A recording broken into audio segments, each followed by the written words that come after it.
बेटा फैसल, परसों बिटिया की ईदी जानी है, क्या सोचा है तुमने?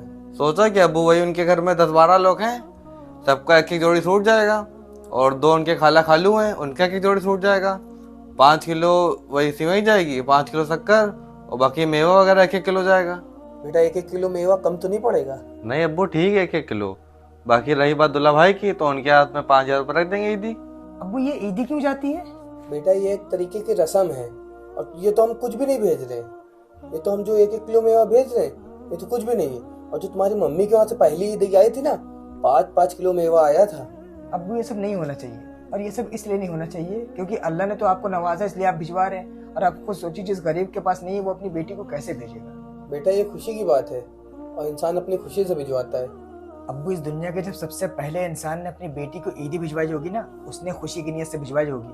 बाकी आज के टाइम पे ये एक रस्म बन गई है, और ये एक ऐसी रस्म बन गई है कि अमीर बाप के लिए तो कोई दिक्कत नहीं, अमीर बाप बड़ी आसानी से अपनी बेटी को भिजवा देता है। मगर एक गरीब बाप इस रस्म की तरह जो ना दब चुका है। इसीलिए अब्बू, जब गरीब घर में बेटी पैदा होती है ना, तो बाप के माथे पे शिकम आ जाती है कि वो अपनी बेटी का इंतजाम कैसे करेगा। शादी हो तो जहेज का इंतजाम, प्लस बारातियों को खाना पीना खिलाने का इंतजाम, और जो बीच में रस्म और रिवाज पड़ती है उसका इंतजाम। और जब पहली ईदी पड़ती है तो पहली ईदी में जो है ना, जब बेटी के घर ईदी भिजवाएं तो सारे घर वालों के कपड़े लगते हैं, उन सबका इंतजाम। और लेने वाले जो है ना अब्बू, वो इस चीज़ को रस्म का नाम दे करके ले रहे हैं, और जो देने वाले हैं वो इस चीज़ को जो है ना खुशी का नाम ले करके दे रहे हैं, हालांकि उनकी मजबूरी है। तुम्हारी बात ठीक है बेटा। अगर हम तुम्हारी बात सुनकर तुम्हारी बहन के ससुराल अगर ईदी नहीं भेजते ना, तो तुम्हें मालूम है तुम्हारी बहन को कितने ताने सुनने पड़ेंगे। तुम सोच भी नहीं सकते बेटा। सही बात है।